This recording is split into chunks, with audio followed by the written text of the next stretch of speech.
ಇನ್ನು ಮೈಸೂರು ದಸರಾ ಉದ್ಘಾಟನೆಗೆ ಕ್ಷಣಗಣನೆ ಶುರುವಾಗಿದೆ. ಬೆಳಗ್ಗೆ 10:10ರಿಂದ 10:40 ಒಳಗೆ ಉದ್ಘಾಟನೆ ನೆರವೇರುತ್ತೆ. ಶುಭ ವೃಶ್ಚಿಕ ಲಗ್ನದಲ್ಲಿ ದಸರಾ ಉದ್ಘಾಟನೆ. ಇದಕ್ಕೆ ಬೇಕಾದಂಥ ಎಲ್ಲ ಭದ್ರತೆ ತಯಾರಿಗಳನ್ನು ಮಾಡಿಕೊಳ್ಳಲಾಗಿದೆ. ದಸರಾ ಉದ್ಘಾಟನೆ ಮಾಡಲಿದ್ದಾರೆ ಲೇಖಕಿ ಬಾನು ಮುಷ್ತಾಕ್ ವಿಚಾರ ಸಾಕಷ್ಟು ಚರ್ಚೆಗೆ ಗ್ರಾಸವಾಗಿತ್ತು ಈ ಸಲ.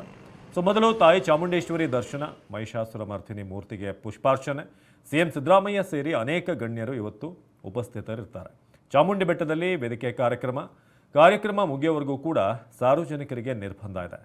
6384 ಪೊಲೀಸ್ ಸಿಬ್ಬಂದಿ ನಿಯೋಜನೆ. ಯಾವುದೇ ಗೊಂದಲ ಆಗದಂತೆ ಇವತ್ತಿನ ಉದ್ಘಾಟನಾ ಕಾರ್ಯಕ್ರಮ ನಡೆಯಬೇಕು ಅನ್ನೋ ನಿಟ್ಟಿನಲ್ಲಿ ಭದ್ರತೆಯನ್ನು ಹೆಚ್ಚಿಸಲಾಗಿದೆ. ಅದರಲ್ಲೂ ಈ ಬಾರಿ ಉದ್ಘಾಟಕರ ವಿಚಾರದಲ್ಲಿ ಸಾಕಷ್ಟು ಪರವಿರೋಧದ ಮಾತುಗಳಿದ್ವು. ಇದೆಲ್ಲದರ ನಡುವೆ ಇವತ್ತು ಬಾನು ಮುಷ್ತಾಕ್ ದಸರಾ ಉದ್ಘಾಟನೆ ಮಾಡಲಿದ್ದಾರೆ. ಶುಭ ವೃಶ್ಚಿಕ ಲಗ್ನದಲ್ಲಿ ದಸರಾ ಉದ್ಘಾಟನೆ. ಲೇಖಕಿ ಬಾನು ಮುಷ್ತಾಕ್ ಮೊದಲು ತಾಯಿ ಚಾಮುಂಡೇಶ್ವರಿ ದರ್ಶನ, ನಂತರ ಮಹಿಷಾಸುರ ಮರ್ದಿನಿ ಮೂರ್ತಿಗೆ ಪುಷ್ಪಾರ್ಚನೆ. ಸಿಎಂ ಸಿದ್ದರಾಮಯ್ಯ ಸೇರಿ ಅನೇಕ ಗಣ್ಯರು, ಸ್ಥಳೀಯ ನಾಯಕರು, ಇವರೆಲ್ಲರೂ ಕೂಡ ಮೈಸೂರು ಭಾಗದ ನಾಯಕರು ಈ ಒಂದು ಉದ್ಘಾಟನಾ ಕಾರ್ಯಕ್ರಮದಲ್ಲಿ ಭಾಗವಹಿಸ್ತಾರೆ. ಚಾಮುಂಡಿ ಬೆಟ್ಟದಲ್ಲಿ ವೇದಿಕೆ ಕಾರ್ಯಕ್ರಮ ಪ್ರತಿ ವರ್ಷದ ಹಾಗೆ ಈ ವರ್ಷವೂ ಕೂಡ ನೆರವೇರುತ್ತೆ. ಇನ್ನು ಕಾರ್ಯಕ್ರಮ ಮುಗಿಯೋವರೆಗೂ ಕೂಡ ನೀವೇನಾದರೂ ಚಾಮುಂಡಿ ಬೆಟ್ಟಕ್ಕೆ ಭೇಟಿ ನೀಡುವಂಥದ್ದಿದ್ದರೆ ಬೆಳಗ್ಗೆ ಒಂದು 9 ಗಂಟೆ ನಂತರ ಅದು ಕಂಪ್ಲೀಟ್ ಆಗಿ ಆ ಕಾರ್ಯಕ್ರಮ ಮುಗಿಯೋವರೆಗೂ ಕೂಡ ಅವಕಾಶ ಇರೋದಿಲ್ಲ. ಇನ್ನು ಭದ್ರತೆ ಯಾವ ರೀತಿ ಆಗಿದೆ ನಮ್ಮ ಪ್ರತಿನಿಧಿ ಸೂರಜ್ ಒಂದು ಪ್ರತ್ಯಕ್ಷ ವರದಿ ಕೊಟ್ಟಿದ್ದಾರೆ, ಬನ್ನಿ ನೋಡೋಣ. ವಿಶ್ವವಿಖ್ಯಾತ ಮೈಸೂರು ದಸರಾ ಮಹೋತ್ಸವ 2025ಕ್ಕೆ ಇಂದು ಅಧಿಕೃತವಾದಂತಹ ಚಾಲನೆ ಸಿಗ್ತಾ ಇದೆ. ನಾನೀಗ ಏನು ಸಾಂಸ್ಕೃತಿಕ ನಗರಿ ಮೈಸೂರಿರುವಂಥದ್ದು ತಾವು ಕೂಡ ನೋಡ್ತಾ ಇರ್ಬೋದು. ಮೈಸೂರಿನ ಸಂಗೊಳ್ಳಿ ರಾಯಣ್ಣ ವೃತ್ತದ ಬಳಿ ಇರುವಂಥದ್ದು.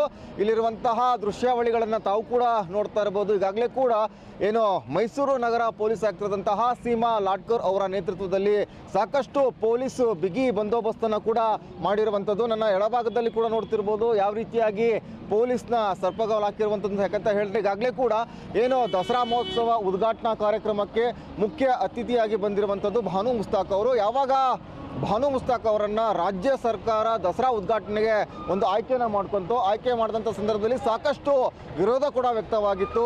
ಕನ್ನಡ ಪರ ಸಂಘಟನೆಗಳು ಹಾಗೂ ಬಿಜೆಪಿಯವರು ಕೂಡ ಸಾಕಷ್ಟು ವಿರೋಧವನ್ನು ವ್ಯಕ್ತಪಡಿಸಿದರು. ಹಾಗಾಗಿ ದಸರಾ ಕಾರ್ಯಕ್ರಮದಲ್ಲಿ ಯಾವುದೇ ರೀತಿಯಾದಂತಹ ಸಮಸ್ಯೆಗಳು, ತೊಡಕು, ತೊಂದರೆ, ತಾಪತ್ರೆಗಳು ಆಗಬಾರ್ದು ಅಂತ ಹೇಳಿ ಈಗಾಗಲೇ ಕೂಡ ಏನು ಗೃಹ ಮಂತ್ರಿಗಳು ಕೂಡ ಆದೇಶ ಕೊಟ್ಟಿರುವಂಥದ್ದು. ಹಾಗಾಗಿ ಇದು ತಾವು ನೋಡ್ತಾ ಇರುವಂತಹ ಏನು ಕುರುಬರಹಳ್ಳಿ ಜಂಕ್ಷನ್ ಆಗಿರುವಂಥದ್ದು ಇದೇ ಒಂದು ಮಾರ್ಗವಾಗಿ ಚಾಮುಂಡಿ ಬೆಟ್ಟಕ್ಕೆ ವಿಐಪಿಗಳು ತೆರಳುವಂಥದ್ದು. ಹಾಗಾಗಿ ಯಾವುದೇ ರೀತಿ ಮಾರ್ಗ ಮಧ್ಯದಲ್ಲಿ ಅಡಚಣೆಗಳು ಆಗಬಾರ್ದು ಅಂತ ಹೇಳಿ ಈಗಾಗಲೇ ಪೊಲೀಸರು ಕೂಡ ಬಿಗಿ ಪೊಲೀಸ್ ಬಂದೋಬಸ್ತನ್ನು ಕೈಗೊಂಡಿರುವಂಥದ್ದು. ತಾವು ಕೂಡ ದೃಶ್ಯಾವಳಿಗಳಲ್ಲಿ ನೋಡ್ತಾ ಇರ್ಬೋದು ಯಾವ ರೀತಿಯಾಗಿ ಕಾಕಿ ಸರ್ಪಗಾವಲು ಹಾಕಿರುವಂಥದ್ದು. ಪ್ರತಿಯೊಂದು ಹೆಜ್ಜೆಗೂ ಕೂಡ ಯಾವುದೇ ರೀತಿಯಾದಂತಹ ಸಮಸ್ಯೆಗಳು ಆಗಬಾರ್ದು ಅಂತ ಹೇಳಿ ಈಗಾಗಲೇ ಕೂಡ ಮುಂಜಾಗ್ರತಾ ಕ್ರಮವನ್ನು ಕೈಗೊಂಡಿರುವಂಥದ್ದು. ಸ್ಥಳದಲ್ಲಿ ಡಿಸಿಪಿ ಹಾಗೂ ಎಸಿಪಿ ನೇತೃತ್ವದಲ್ಲಿ ಸಾಕಷ್ಟು ಸಂಖ್ಯೆಯಲ್ಲಿ ಪೊಲೀಸರನ್ನು ಹಾಕಿರುವಂಥದ್ದು. ಜೊತೆಗೆ ರಿಸರ್ವ್ ಪೊಲೀಸರು ಮತ್ತು ಡಿಆರ್ ಪೊಲೀಸರನ್ನು ಕೂಡ ಹಾಕಿರುವಂಥದ್ದು.